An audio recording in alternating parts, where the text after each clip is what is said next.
골로새서 1장 24절에서 2장 5절 말씀 가지고 그리스도의 남은 고난을 채우라는 말씀으로 함께 새 첫 예배 은혜를 나누고자 합니다. 골로새서 1장 23절에서는 이 복음이 당시 로마 제국 모든 사람들에게 전파되었다고 했습니다. 바울 자신이 로마 제국의 모든 사람들에게 복음을 전파했다는 것입니다. 이는 골로새 성도들만 복음을 듣고 믿어서 고난받는 것이 아니라는 것을 위로하기 위해서입니다. 너희들만 예수 믿고 고난받는 거 아니야, 이런 소리입니다. 당시 바울이 복음을 전하는 것은 그 자체가 고난이었습니다. 하지만 그 고난은 바울 혼자만 겪은 것이 아니라 복음을 들은 모든 사람들도 즉시 복음을 전파하는 자들이 되었기 때문에 함께 고난을 받았습니다. 골로새 성도들은 복음 전파하다가 고난을 받은 것입니다. 따라서 복음이 로마 제국 전체의 모든 지역의 모든 사람에게 퍼졌다라고 하는 것은 로마 제국 수많은 지역에 있는 모든 사람들이, 모든 그리스도인들이 함께 고난을 받고 있으니까 위로를 받으라는 겁니다. 우리가 그렇죠. 나만 겪는 슬픔이라고 하면 더 슬픈 것 같은데 여럿이 함께 겪는다고 하면 조금 위로가 되는 거죠. 그래서 오늘 이 말씀을 통해서 바울은 복음을 전파하는 것은 고난을 채우는 것이라고 말하고 있습니다. 오늘 말씀을 통해 우리는 어떻게 그리스도의 고난을 채울 수 있는지 알아보도록 하겠습니다. 첫 번째, 그리스도의 신비를 가르치기 위해서 고난을 채우라는 말이 24절에서 29절에 나와 있습니다. 원어에서 24절은 이제라는 말로 시작합니다. 이는 24절에서 복음이 모든 로마 제국 모든 사람들에게 전파되었으니 이제 기뻐한다는 것입니다. 복음을 다 전한 바울은 이제 감옥에 있습니다. 감옥 안에서 이제 할 수 있는 일은 없는 것 같아 보입니다. 그래서 성도들을 위해 고난을 받으며 기뻐한다는 것입니다. 고난이라는 말은 갑자기 무거운 돌이나 나무 같은 것이 갑자기 자기 몸으로 뚝 떨어져서 그것을 받는 것입니다. 그러면 어떻게 되겠습니까? 그것을 받은 그 고통이 크겠죠. 아프겠죠. 짓눌리겠죠. 그런 상태를 고난이라는 말로 이렇게 번역한 것입니다. 바울이 복음을 다 전한 지금 이 순간에 감옥에 갇혀 있는 바울은 그렇게 큰 고통을 당하고 있다는 것입니다. 골로새 성도들을 위해서 무거운 돌을 받아서 그 충격에 이기지 못하고 있는 그런 모습이 지금 바울의 모습입니다. 그래서 짓눌려 죽을 지경이라는 것입니다. 개역에서는 이거를 괴로움이라고 번역했습니다. 24절 뒷부분에 그리스도의 남은 고난이라는 말에서 고난이라는 말이 또 나옵니다. 그런데 앞에 나온 고난과는 다른 말입니다. 이 말은 본래 압력이라는 뜻입니다. 앞에서 복음을 다 전파한 후에 바울이 고난을 받은 것은 갑자기 뚝 떨어지는 돌이나 나무나 바위 같은 것을 받아서 아픈 것인데 이거는 계속 짓눌리는 겁니다. 연속상연입니다. 앞에서는 충격인데 이번에는 그 충격이 계속 눌려 있는 것입니다. 요한복음 16장 21절에서는 해산하면 그 고통을 기억지 아니하니에서 이 해산의 고통을 말할 때 썼습니다. 해산하는 산모가 짓눌리는 듯한 고통을 받는 것처럼 계속 바울은 그렇게 고통을 받고 있었는데 그 고통은 예수 그리스도의 고난이라 이렇게 말하고 있습니다. 예수 그리스도의 남은 고난이라는 말은 원어에서 예수 그리스도의 부족한 고난이라고 하는 것이 뜻입니다. 그래서 이걸 가지고 성경을 해석하는 사람들이 많은 논란이 있었습니다. 그러면 예수 그리스도께서 십자가에 받으신 고난이 뭔가 부족해서 바울이 그것을 채웠어야 되느냐? 그런 뜻이 아닙니다. 이것은 예수 그리스도를 위해서 받은 그 짓눌림이 남아있다라는 뜻입니다. 바울은 죽는 날까지 그렇게 짓눌리는 고난을 살게 될 것입니다. 그 고난은 예수 그리스도를 위해서입니다. 이게 무슨 말입니까? 바울이 돌아다니면서 복음을 전할 때 바위가 뚝 떨어지고 나무 토막이 떨어지는 것 같은 고통을 받았던 겁니다. 근데 지금은 끝났냐? 감옥에 갇혀 있는데 그런 갑자기 떨어지는 고통은 없지만 그 짓눌리는 그 프레셔는 계속 있다는 겁니다. 지금도. 그래서 그 고난을 계속 채워가겠다라는 말입니다.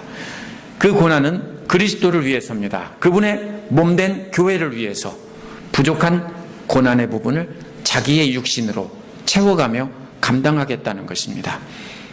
이 채운다는 말은 한쪽이 꽉 막혀있는 공간을 향해서 무언가를 자꾸 밀어 넣는 것을 말합니다. 마치 70년대 그 서울의 만원버스를 생각하시면 되겠습니다. 차장 아가씨들이 사람들을 밀어 넣는데 더 이상 들어갈 수 없는 상황에서도 계속 밀어 넣고 문에 대롱대롱 매달아서 문을 탕탕 두들기면서 뭐라고 합니까? 오라이 그러죠. 그러면은 버스 기사가 가면서 브레이크 몇 번 밟으면 또 헐렁헐렁해집니다. 이렇게 그래서 또 태우고 했습니다. 이게 바로 채운다는 말의 뜻입니다. 밀어 넣는다는 뜻입니다. 그리스도의 고난에 부족한 부분을 자기 몸으로 계속 채워가고 있다는 것입니다. 이렇게 바울이 채워가는 고난이 무엇일까요?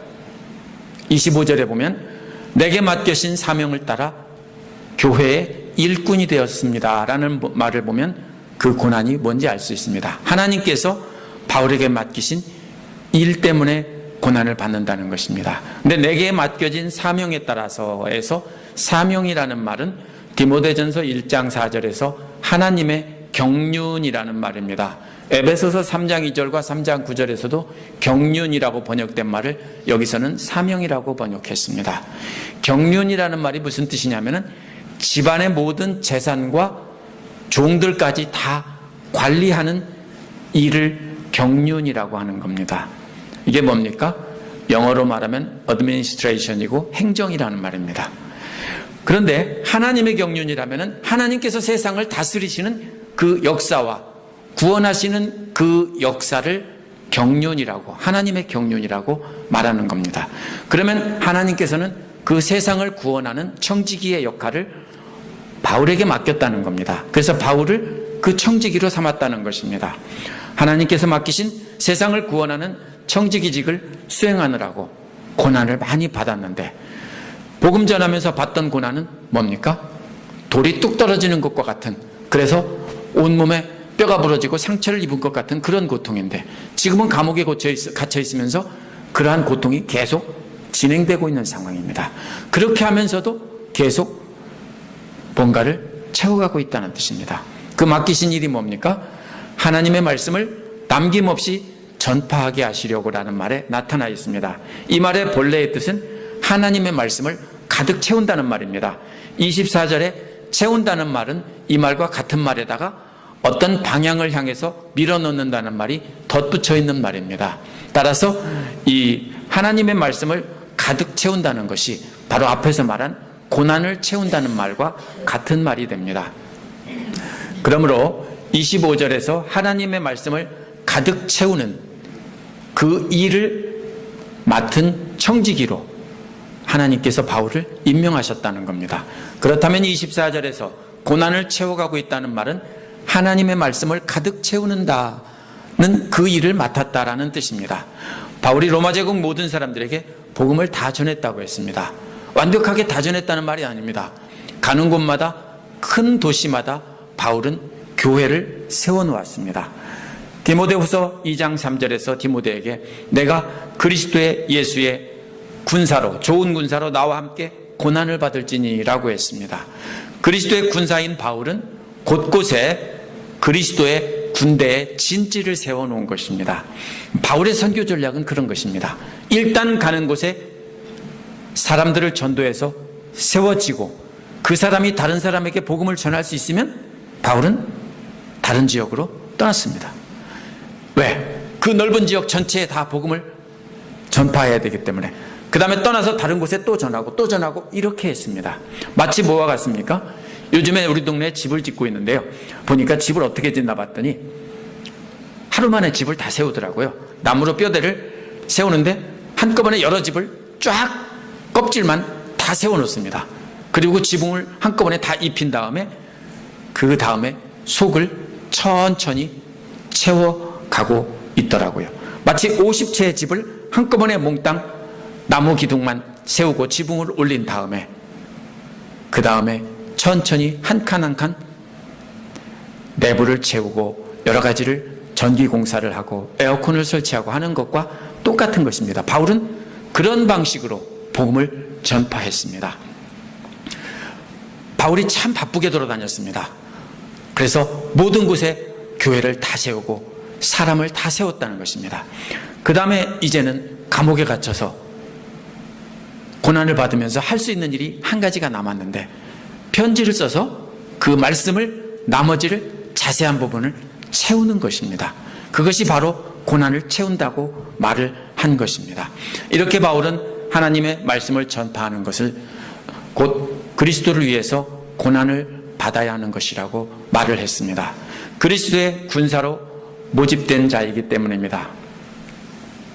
그래서 바울은 자신에게 맡기신 하나님의 말씀을 26절에서 이 비밀이라고 했습니다. 여기에 보면요, 이 바울이 왜 기뻐하고 있습니까? 디모데후서 2장 4절에 보면 병사로 복무하는 자는 자기 생활에 얽매이는 자가 하나도 없나니 모집한 자를 기쁘게 하려 함이라라고 했습니다. 대장 되신 그리스도께서 바울을 군대 장관으로, 지휘관으로 모집하셨고 임명하셨기 때문입니다. 그래서 그리스도의 고난을 함께 받으며 복음을 채우고 있는 것입니다. 그래서 로마서 8장 17절에서 그와 함께 영광을 받기 위하여 고난도 함께 받아야 할 것이니라 라고 했습니다. 하지만 기쁨으로 고난을 견디는 이유는 로마서 8장 18절에 나와 있습니다. 현재의 고난은 장차 우리에게 나타날 영광과는 비교할 수 없도다라고 했기 때문입니다.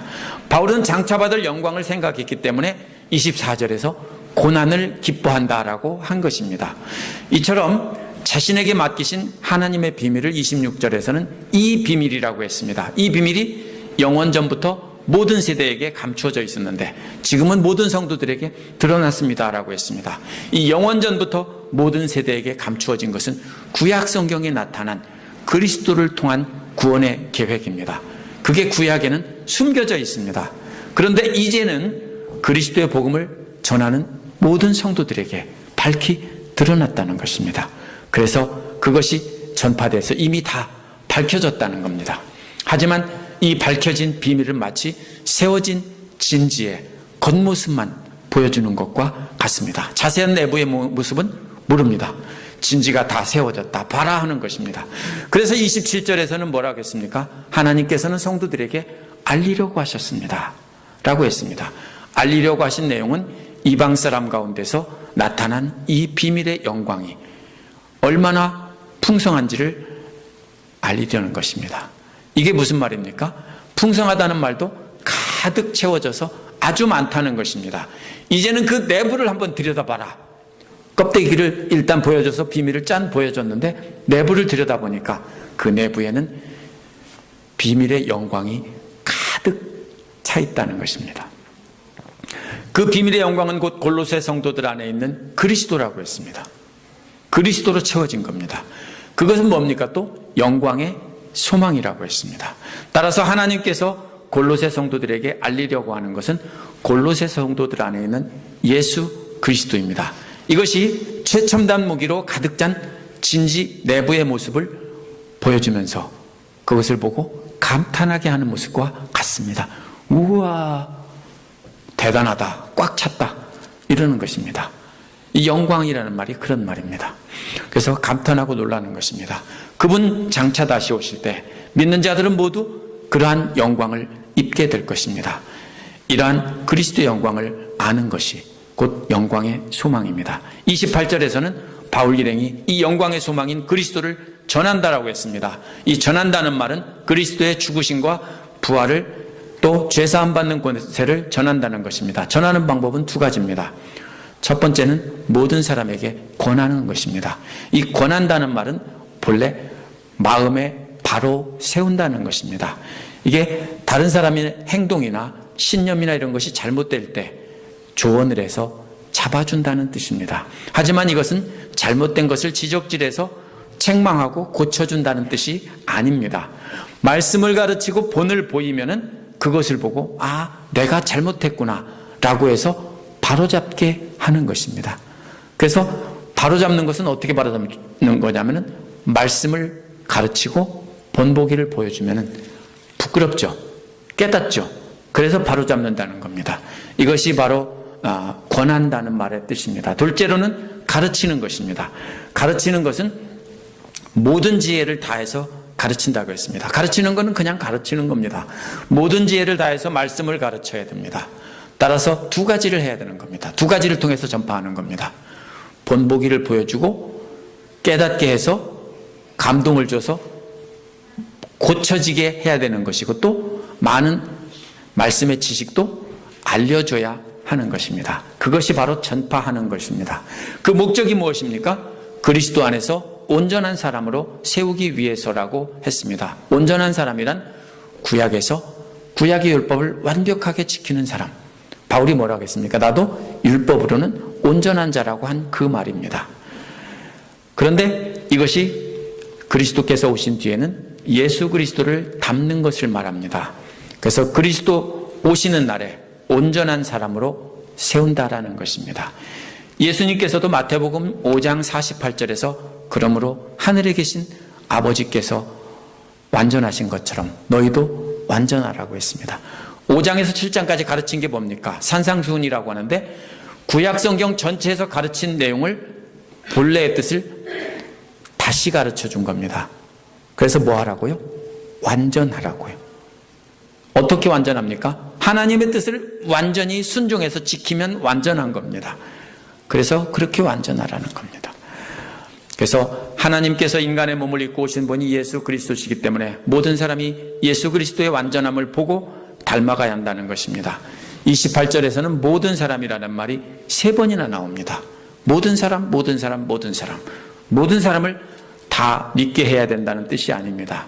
누구에게나 차별이 없이 복음을 전해서 그리스도의 완전하심을 담게 해야 된다는 뜻입니다. 주님 앞에 서는 날 그 영광의 모습을 완성될 것입니다. 29절에서는 이 일을 위해서 나도 내 능력으로 작용하는 그분의 활력을 따라 수고하며 애를 쓰고 있습니다 라고 했습니다. 이 수고한다는 말은요, 육체 노동을 해서 지친다는 겁니다. 지치도록 일한다는 겁니다. 애쓴다는 말은 고대 올림픽 경기에서 레슬링 하는 겁니다. 그런데 바울은 이것을 전쟁터에서 상대방과 적군과 목숨 걸고 몸싸우면서, 그런 거 보셨죠? 막 칼을 서로 목에 겨누면서 몸을 비틀면서 살려고, 그게 바로 여기서 애쓴다는 말의 뜻입니다. 그냥 열심히 한다는 것이 아니라 안 하면 이건 내가 죽든지 상대가 죽든지 붙잡고 씨름해서 서로 상대 목에 칼을 꽂아야 내가 사는, 그것이 바로 애쓴다는 말의 뜻입니다. 그래서 바울은 영적 전투에서 이기려고 온 힘 다해서 지치도록 그렇게 힘써 싸웠다는 것입니다. 하지만 이것이 바울 힘으로 싸운 것이 아니라 바울 안에서 능력으로 작용하는 그리스도의 능력으로 그렇게 싸워서 지치도록 수고했다라는 말입니다. 두 번째로 2장 1절에서 5절은 단단히 결속되어서 방어할 준비를 하라는 것입니다. 2장 1절에서 왜냐하면이라는 말로 시작합니다. 왜 그렇게 자기가 지치도록 애를 쓰며 수고했는지를 말한 것입니다. 2장 1절에서 내가 얼마나 애쓰고 있는지 여러분이 알길 바랍니다 라고 했습니다. 애쓴다는 말이 레슬링 한다는 말인데 앞에서 나온 말과 똑같은 말입니다. 전쟁터의 그림이기 때문에 얼마나 내가 목숨 걸고 상대와 싸우고 있는지 알라는 것입니다. 그런데 바울이 이렇게 고난을 당하는 것은 골로새 성도를 위한 것인데 그거를 너희들이 알았으면 좋겠다라는 것입니다. 또 라우디게아에 있는 사람들과 그 밖의 사람들도 알았으면 좋겠다는 것입니다. 뭘 알라고요? 이 사람들을 구하기 위해서 자기가 악한 세력들과 싸우면서 목숨 걸고 복음 전하는 일을 하고 있다는 것을 알았으면 좋겠다라는 겁니다.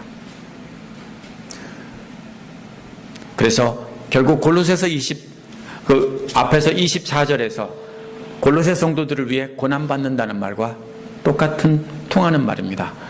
바울이 그렇게 고생하는 목적은 2절에 나온 것처럼 여러분 모두 사랑으로 결속되어 마음의 격려를 받고입니다.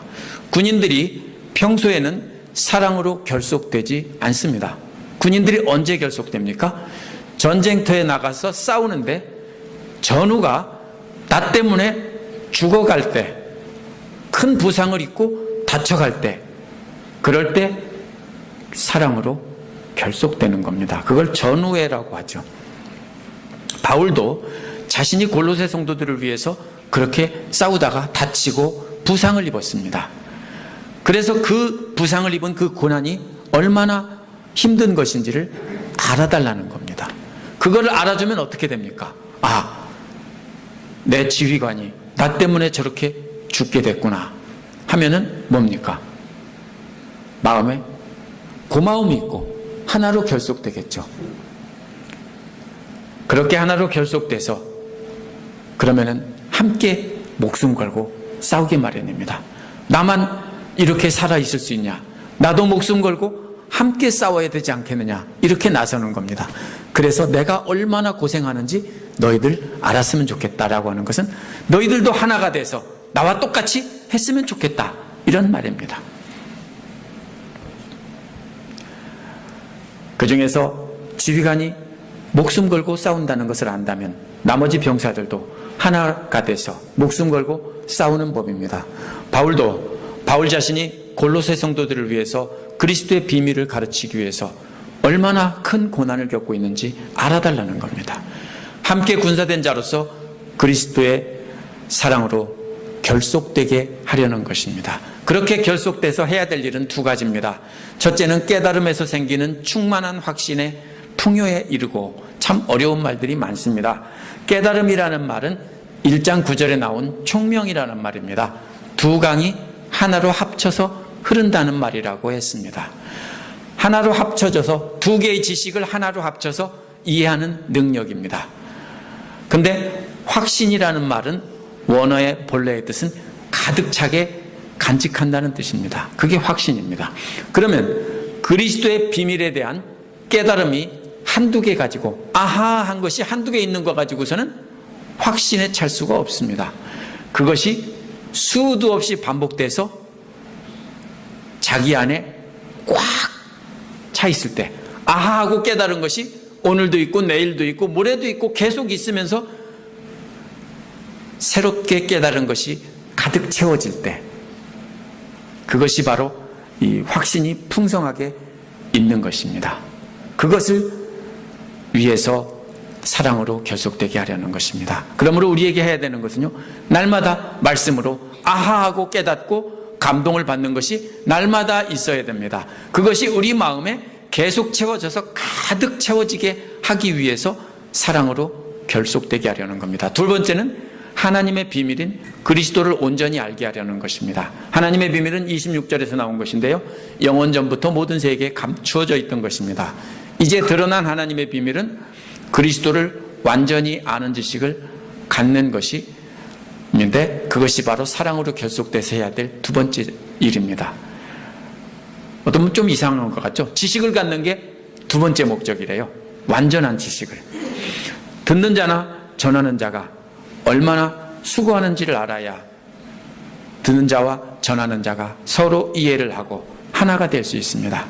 마치 군대 지휘관이 자신들을 위해 목숨 걸고 싸우며 지키고 있다는 것을 안다면 서로를 신뢰하며 하나가 되는 것과 같습니다. 1장 9절에서도 지식으로 채워주길 기도했습니다. 1장 24절에서도 고난의 부족한 부분을 채운다고 한 것도 역시 지식을 채운다는 것이 분명합니다. 그런데 이것은 단순히 정보의 축적이 아닙니다. 사랑 안에서 신뢰하며 하나가 될 때 깨달음의 확신을 얻고 하나님의 비밀인 그리스도에 대한 지식을, 완전한 지식을 갖추게 되는 것입니다. 따라서 가장 중요한 것은 고난 가운데서 꽉꽉 채워야 할 것은 완전한 지식입니다. 그리스도에 대한 완전한 지식입니다. 그 완전한 지식이 얼마나 중요한지를 강조하기 위해서 3절에서 뭐라고 했냐면요, 그리스도 안에 모든 지혜와 지식의 보화가 감추어져 있다라고 했습니다. 지혜란 말이나 행동으로 드러나는 것입니다. 뭘 보고 지혜 있다고 합니까? 말 많이 해서 어떤 지식이 많이 드러내놓는 것을 지혜 있다고 하지 않습니다. 행동하는 걸 보고 아, 참 지혜 있다, 이렇게 말하는 거죠. 지식은 뭡니까? 그리스도에 대해서 가득 채워진 지식입니다. 그리스도에 대한 지식이 가득 채워져 있으면 그것이 행동으로 나타나서 지혜가 드러나는 것입니다. 왜 이렇게 그리스도에 대한 지식을 처음부터 끝까지 계속 강조할까요? 답이 4절에 나와 있습니다. 이 말을 하는 것은 이라는 말에 나와 있습니다.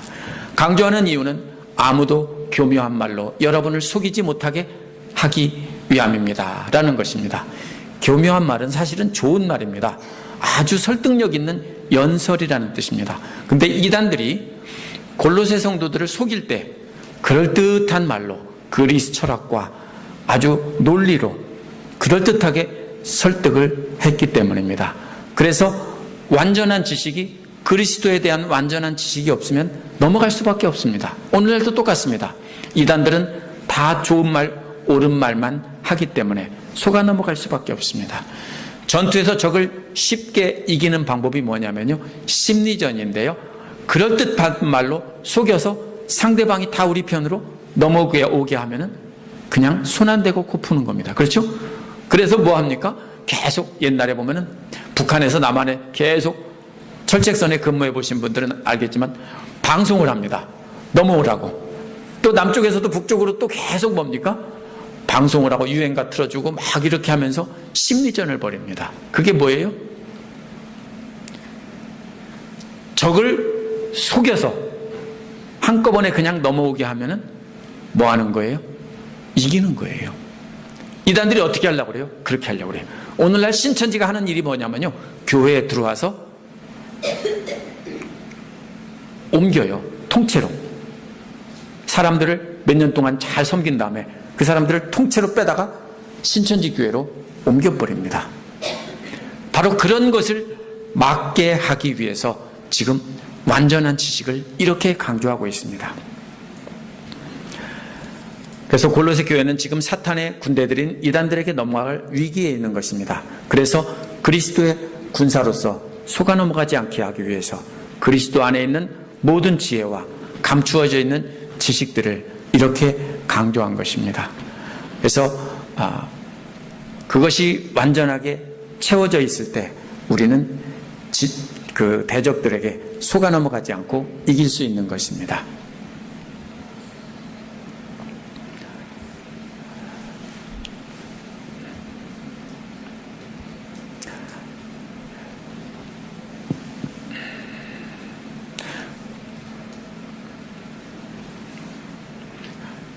죄송합니다. 그 다음에 원어에 보면은 5절에 마지막에 왜냐하면이라는 말로 시작을 합니다. 5절에 왜냐하면이라는 말로 시작하는데요.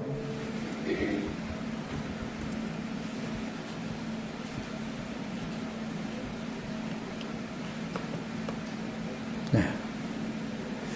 왜냐하면이라는 말로 시작합니다. 왜 이단들에게 속아 넘어가지 않기 위해서 이런 말들을 해야 하는가 하면 이런 말인데 연결이 잘 안 돼요. 몸으로는 떠나 있으나 영으로는 여러분과 함께 있으며 라고 했기 때문에 왜 이단에게 속아 넘어가지 않기 위해서 이런 말을 했는데 몸으로는 떠나 있으나 영으로는 함께 있다. 마음은 너와 함께 있으니까 안심해. 이런 말이 아닌 거예요. 이건요. 바울은 지금 어디에 있습니까? 감옥에 있습니다. 골로새 성도들에게 바울은 하나님의 신비인 그리스도의 말씀을 편지를 써서 글로 보냈습니다. 그러면 대신 가서 전하는 사람이 그 편지를 마치 바울이 거기에 와 있는 것처럼 읽어주는 것입니다. 그것이 바로 뭐냐면요, 몸은 떠나 있으나 뭐예요?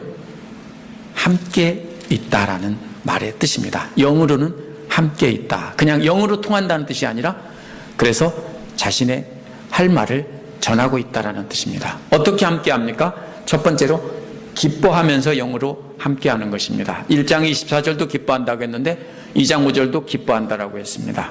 왜 바울이 기뻐합니까? 골로새 성도들이 바울이 전한 말에 따라서 깨달음을 얻고 충만한 확신에서 그리스도를 온전히 아는 지식으로 갖추어가면서 성장할 것이기 때문에 기뻐하는 것입니다. 두 번째로 보면서 영으로 함께 있는 것을 말하고 있습니다. 어떻게 함께 있습니까? 보면서라고 했습니다. 근데 본다는 말은 실제 보는 것이 아닙니다. 비유적인 표현입니다. 바울은 뭘 보고 있습니까? 그리스도의 군사로 진영을 갖추어서 이단들을 방어하고 공격할 준비를 하고 있는 그것을 마음으로 보고 있는 것입니다. 그 그림이 뭐냐면요, 질서 있게 살아가는 것과 여러분이 군대 믿음이 굳건해진 것이라는 말에 숨겨져 있습니다. 그 원어는 중요한 단어는 질서와 굳건함입니다. 질서라는 말은 무슨 뜻이냐면은 군대가 지휘관의 지휘에 따라서 전투 대응으로 각자 자기 위치에 정확하게 자리 잡고 무장을 하고 전투할 준비를 하고 있는 것이 바로 질서라는 말의 본래 뜻입니다. 그래서 바울이 전한 복음을 듣고 또 고난 중에 가득 채운 예수 그리스도의 비밀을 완전히 아는 그 지식과 충만한 확신으로 가득 채워져서 완전 무장을 하고 이제 자리에 이들은 서 있습니다. 그 다음에 또 나온 말은 여기에 굳건함이라는 말은 무슨 뜻이냐면요, 요새의 그림입니다. 튼튼하게 세워진 요새입니다. 그래서 믿음을 말합니다. 믿음이 굳건하게 튼튼하게 세워졌다는 말입니다. 그래서 그러한 지식과 확신에 따라 그리스도를 향한 흔들리지 않는 믿음을 가진 것을 본다는 겁니다. 그래서 바울이 지금 보고 있는 게 뭐예요? 두 가지예요. 질서 있게 제자리에서 탁 잡고 전투 준비를 하고 있는 것과 또 굳건한 믿음으로 자신들을 방어하고 있는 것을 두 가지를 보면서 영으로 함께하고 있다는 뜻입니다. 바울은 골로새 성도들의 야전 사령관으로 임명을 받았습니다. 그래서 영적으로 골로새 성도들과 함께 있습니다. 골로새 성도들이 질서 있고 자기 자리에서 골로새 성도들이 공동체를 섬기는 모습을 보고 있습니다. 또 확신과 온전한 지식으로 굳건한 믿음 위에 서 있는 것도 보고 있습니다. 그러한 모습을 멀리서 보면서 고난 중에 기뻐하고 있습니다. 왜 기뻐하고 있습니까? 이제 이단들을 막아내고 이단들을 쳐부수면서 진리를 지켜가면서 복음을 전파하는 그리스도의 군사로 살아갈 것이기 때문에 기뻐하는 것입니다. 그렇다면 오늘날 우리가 교회로 모이는 이유는 그리스도의 군사로 무장돼서 복음을 전파하며 악한 세력을 막아내기 위해서입니다. 혼자서는 막아낼 수가 없습니다. 그래서 교회로 모여야 할 가장 중요한 일은 이웃 돕기가 아닙니다. 물론 그것도 중요하지만 그런 일을 매주 한다고 해도 결국은 다른 사람을 살릴 수는 없습니다. 무슨 말씀인지 알겠어요? 가난한 사람을 위해서 일주일에 한 번씩 매주 모여서 먹을 거를 나눠준다고 해도 그 사람은 얼만큼 삽니까? 주일 하루를 살 뿐입니다. 나머지 일주일은 뭐예요? 굶어 죽는 거예요. 결국 쇼업 밖에는 안 되는 것입니다. 그러면 우리가 해야 될 진짜 일은 뭡니까? 가장 중요한 일은 날마다 우리가 매주 모여서 해야 되는 일은 하나님 말씀에 따라 드러난 비밀을 가르치고 배우는 것입니다. 그 목적은 뭡니까? 장차 그리스도 앞에 온전한 사람으로 심판대 앞에 서기 위한 것입니다. 그 일을 하기 위해서 죽도록 고난을 참아내며 복음을 전파하고 있습니다.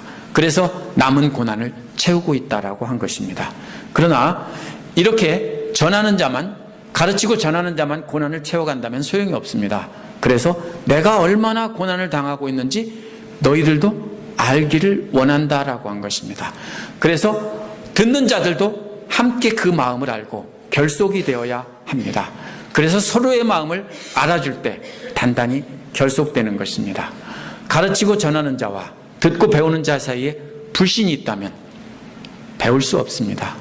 확신을 가질 수 없습니다.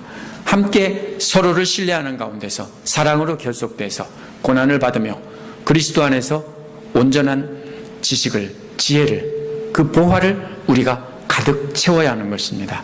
그래서 모두가 그리스도의 군사로 각자가 제자리에서 튼튼한 믿음을 세워야 하는 것입니다. 오늘날 성도들은 고난 가운데서 그리스도 안에 감추어진 보화를 가득 채우려는 노력을 하지 않는 경우가 많습니다. 수십 년을 교회 다녔어도 그냥 주일 설교 듣고 그냥 지나가면서 살아갑니다. 그러면 나머지는 일주일은 뭡니까? 굶어 죽다가 오는 것입니다. 어떤 경우에는 배우려는 것보다 실천을 해야 한다며 행함을 강조하기도 하지만 그것은 잘못된 것입니다. 바울의 전한 이 예수님의 말씀에 따르면 우리가 먼저 해야 될 것은 행함이 아니라 배우는 것입니다. 어떤 경우에는 그리스도의 비밀에 대해서 아무것도 모른 채 복만 알고 복을 받기 위해 교회를 다니는 경우도 있습니다. 그러면 무당한테 가서 복을 받기를 비는 것이나 절에 가서 비는 것이나 차이가 없습니다. 물론 우리가 복을 받습니다. 그러나 우리가 알아야 될 것은 그것이 아닙니다. 가장 소중한 것, 우리가 해야 되는 것은 그 비밀을 우리가 알아야 되는 겁니다. 모여서 해야 될 가장 중요한 일은 사랑으로 하나로 결속돼서 신뢰하는 가운데서 하나님의 말씀을 함께 배워가는 것입니다. 그래서 그리스도의 신비를 배워야 하는 것입니다. 먼저 배우는 일이 최우선입니다. 그것이 다 되면 그 다음에는 배운 것을 가지고 고난 가운데서 또 그리스도를 닮아가면서 다른 사람에게 또 전하는 것입니다. 전하다 보면 우리가 자연히 어떻게 합니까? 굶주리는 형제를 먹이게 되고 이렇게 함께 하게 되는 것입니다. 그래서 그렇게 하는 것이 바로 바울이 말한 그리스도의 남은 고난을 채우는 길입니다. 금년 한 해 동안 그렇게 그리스도의 남은 고난을 우리 교회에서 또 이웃에 만나는 사람들에게 채워가시는 복된 한 해 되시길 바랍니다. 기도합니다.